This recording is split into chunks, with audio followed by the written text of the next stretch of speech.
All right, in this video, we're going to look at an alternate definition to acids and bases. We're going to look at what are called Bronsted-Lowry acids and bases. Now, there actually isn't that big of a difference from Arrhenius acids and bases that we first defined. A little subtle difference, but again, it's an important difference. So a Bronsted-Lowry acid base, instead of talking about H pluses and OHs being produced or consumed or used, all that stuff, we're going to simply just talk about protons. So from the perspective of protons. So a Bronsted-Lowry acid is a substance that can donate a proton to something else. So it's a proton producer, willing to share, all that stuff. A Bronsted-Lowry base, on the other hand, is a chemical that is accepting of protons. Now, when we talk about this, the definition of, well, what is a proton and where could it come from, we'll talk about it a little bit here. So here's the difference. An Arrhenius acid, so a chemical that we define as an acid because it has a H plus, has to be a Bronsted-Lowry acid because an H plus is a proton, right? Because there's no electron there. Now here's the opposite. A Bronsted-Lowry acid does not have to be an Arrhenius acid. So a proton is not always coming from an H plus. Splitting hairs a little bit, but important piece to know. All right, so a couple things here about acids, because we'll talk a little bit more about acids and bases.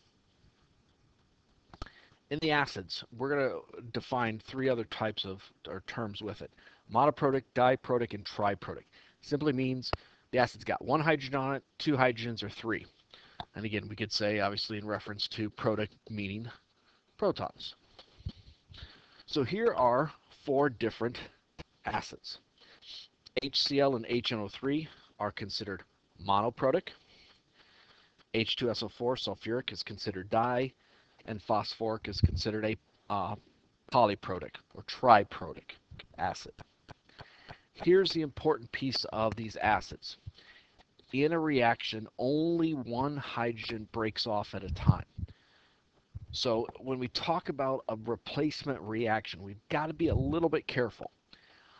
I'm not going to go into a lot of detail about the how and the why, but it is very important because we get into a concept called equilibrium.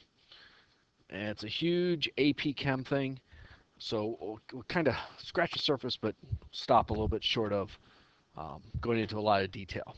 So monoprotic, diprotic, triprotic, number of hydrogens. And then again, if we have a reaction, we're only going to lose one at a time. So if we look at an example here, let's say we were to dissolve sodium sulfate. Okay, if sodium sulfate were to dissolve, like we're going to do a net ionic equation, all that stuff, the sodium ions would break apart from the sulfate ions. 100% of them. Now, nitric acid, HNO3, there's only one hydrogen. 100% of them will break apart. Here, 100% of the first hydrogens will break apart. Now, if we notice, the other half of the hydrogens don't break off, or don't break off very much. That's the only point we're trying to prove here, is that they not always do, all the hydrogens do not always break off. Same thing with H3PO4. Only one hydrogen will break off at a time. The others will stay bonded. And don't forget here, the charges have to be consistent with what has been lost.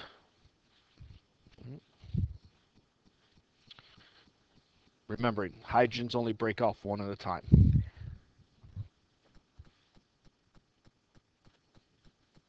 All right, here's the next piece we'll talk about. That first hydrogen is a lot easier to remove than that second hydrogen. I'm going to use a kind of a new term here. If we talk about sulfuric acid, H2SO4, it by definition is a strong acid. We learned that in section 1. Well, what that means is 100% of those first hydrogens will break off. And then what we're left with is this substance structure, HSO4 minus. Now, HSO4 minus, that is an acid by definition because it has a hydrogen in it. So guess what? That chemical is an acid. It's a weak acid, though, because it's not one of the four strong that we talked about in section 1. It's a weak acid. Can those hydrogens break off? Yes, but a lot less than 100% of them will break off. This screen right here is really, really important. This is, again, kind of the end of where we're going. But understanding the concept of first of all, an acid only breaks off one at a time. A strong acid breaks off 100% of those first hydrogens. A weak acid breaks off a very small percentage of the first one. Phosphoric acid is a weak acid. Yes, one hydrogen can break off, but not a lot of that first one. Well, what about the H2PO4s? What about the structure that's left over after one's been lost? Well, if the next one tries to break off, it's going to be even harder to get the second one off. And then finally, if we do get any structures that have just one left over, to get the last one to break off is extremely difficult.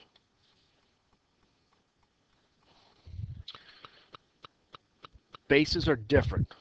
The bases, they're with a metal, so metals always trade places 100% of the time, those types of things.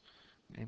This Bronsted-Lowry is more about the acids and what they do, and the polyprotic and diprotic and things like that. So again, strong acids, 100% of the first hydrogens. Weak acids, less than 100% of the first hydrogens. And a lot less than 100% for the second, third, and so on hydrogens. Important piece there. And again, that's scratching the surface and where we're going to stop.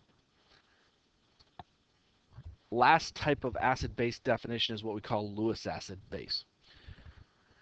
These are more difficult to look at a formula. What we really need is a reaction. From a reaction, if we can see two substances bonding together from that reaction, then we can identify, well, you know what? One chemical looks like it accepted electrons to make the structure bond, and the other chemical looked like it donated or shared electrons. That, by looking at that reaction and looking at the results, is how we can tell whether or not something is an acid or a base. Perfect example, ammonia, the chemical ammonia, NH3. By looking at that chemical, we don't necessarily, actually some people might think it looks like an acid because it has hydrogens to donate. In reality, it's a base. Why is it a base? Not because it has OHs. Yeah, it's got hydrogens, but that doesn't make it an acid. It's got hydrogens, which make it a proton, doesn't make it an acid. But what it has is it has a pair of electrons, meaning a lone pair of electrons that can donate to something else that can bond to it. That is what makes ammonia a base. Ammonia doesn't fit the first two definitions. It only fits the third one. It's a very common base, but the definition for it is not as common as the other two. So this kind of finishes up the first two sections where we're talking about just the properties and characteristics and the definitions of them. You know, we've got to feel comfortable knowing what those properties are, because now we're going to get into the writing of reactions, and so we got to pay attention to that stuff.